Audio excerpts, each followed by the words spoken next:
Psalms chapter 48. The Lord is great and highly praised in the city of our God.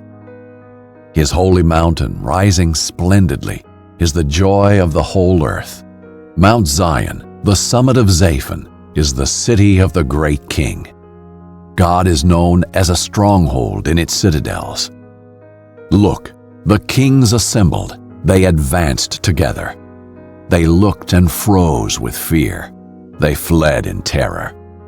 Trembling seized them there, agony like that of a woman in labor, as you wreck the ships of Tarshish with the east wind. Just as we heard, so we have seen in the city of the Lord of Armies, in the city of our God. God will establish it forever.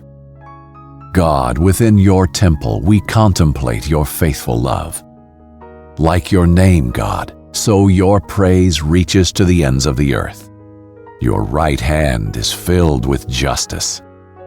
Mount Zion is glad. Judah's villages rejoice because of your judgments.